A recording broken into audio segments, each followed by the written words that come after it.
In this video, we will discuss about this tumor-nerve crosstalk and its impact on the calcium influx and how it is related to the tumor metastatic potential. So how they come up to this calcium influx. So what they did is they took the tumor cells from the treated mouse and the untreated mouse and did the RNA-seq analysis, and from that they are able to find out that the genes that are upregulated from the KEGG enrichment analysis, they are able to see that the signaling pathways that are upregulated related to the calcium signaling pathways and WNT signaling pathways that will also increase the calcium influx. And this increased is they have reported in the case of the treated mice compared to the non-treated mice. And when they did the gene ontology analysis, they find the similar things, that is negative regulations of the exogenesis increased, and this usually increased when there is a calcium influx high in the tumor cells. That is shown from this positive regulation of cytosolic calcium ion concentrations. And so most of these pathways represents the increase in the calcium influx in the treated mice, and these things they have further confirmed using the chord diagram, which also shows the increase in the pathways that are related to the calcium influx. And once they seen the results for the increased calcium influx in their treated mice model, they checked the genes that are involved in this calcium influx from this the Cancer Genome Atlas, that is TCGA, and they are able to see that generally the trends compared to the control, what they are able to see that the genes that are involved in this calcium influx are usually downregulated, though in some cases it shows upregulated, but in most of the cases that is downregulated, and these are upregulated cases. Out of this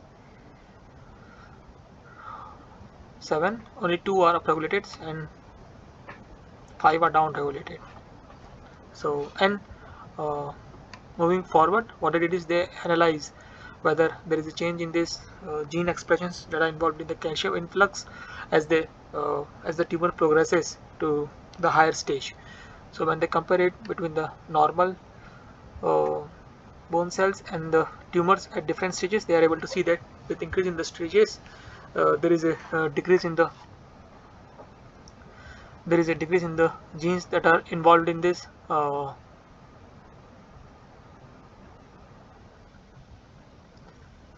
there is a decrease in the genes that are involved in this we can say the calcium influx, that is CACN1, and that can be evident from this that is evident from the results that are shown in this panel E. And afterwards what it is they once identifying the trend from the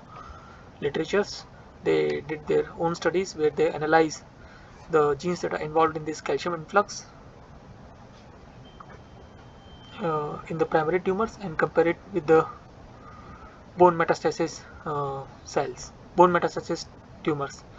and they use bone metastasis 1 and 2, and they are able to see that the genes that involved in this calcium influx are downregulated compared to the genes that are involved in the calcium, compared to the cases where the genes involved in the calcium influx are high in the primary tumors. These things they have also shown using in this panel G,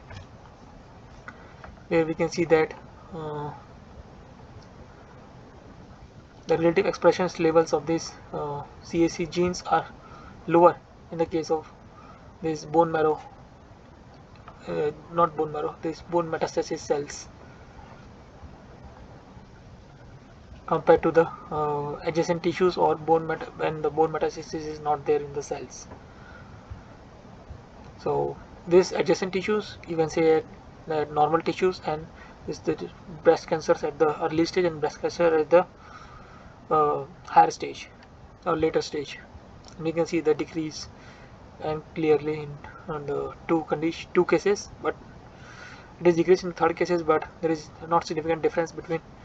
without bone metastasis and with bone metastasis. So generally it is lower, but not,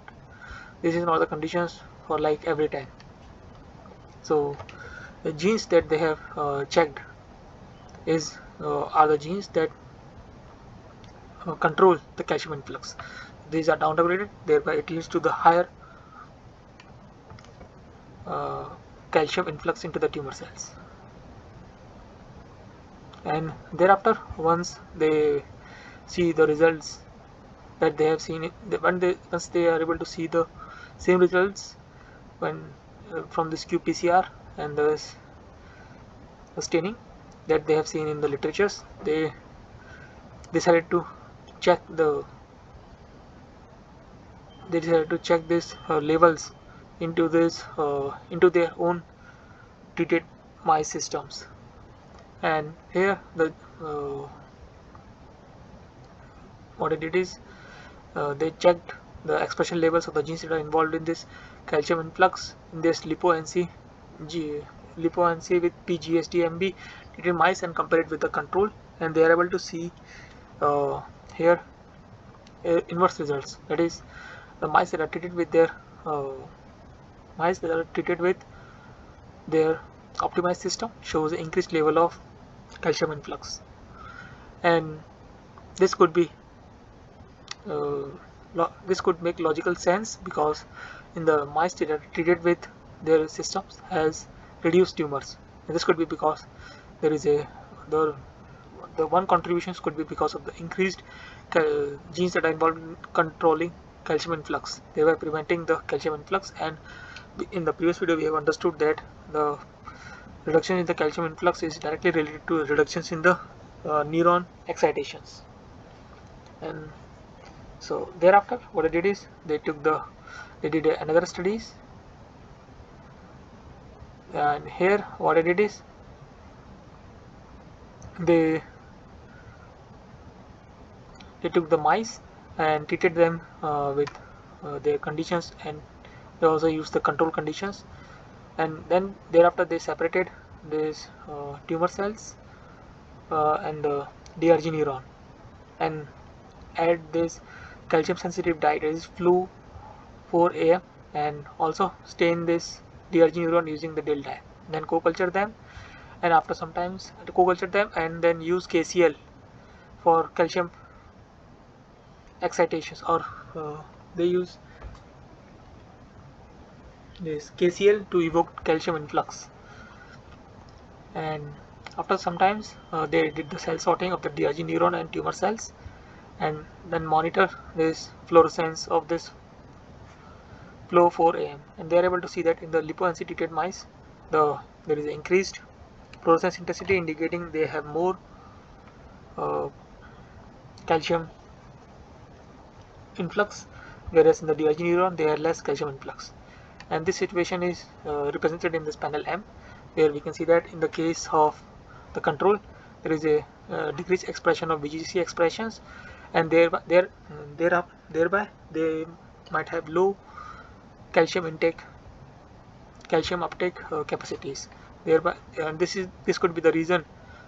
the calcium influx is not high in the controlled tumor cells, whereas in the case of enhanced tumor cells they have high VGCC expressions, and thereby it increased the calcium uptake capacities of the tumor cells, and this caused the high uptake of the calciums in the tumor cells. And these observations could not be seems to be completely reverse from just this Lipo-NC-pGSD conditions without taking into account the informations about the calcium influx pathways, especially this VGCC, which is the genes that is highly dysregulated or highly upregulated, we can say that, in the case of the Lipo-NC-pGSDMB treated mice or treated tumor cells. And so this could be one of the reasons why there is a calcium influx high in the tumor cells in this Lipo-NC-pGSDMB treated mice. So this is how they finally conclude that the crosstalk of this tumor nerve from this calcium influx point of view, and how the increased calcium influx could make a logical sense in this Lipo-NC-pGSDMB treated mice. So this is the final figure of this paper. So I hope you understood the whole story of this paper. If you need to understand more about these experiments or this paper in detail, you can go through the reference that has been provided in the description. And that's all for this video, and thank you for your time.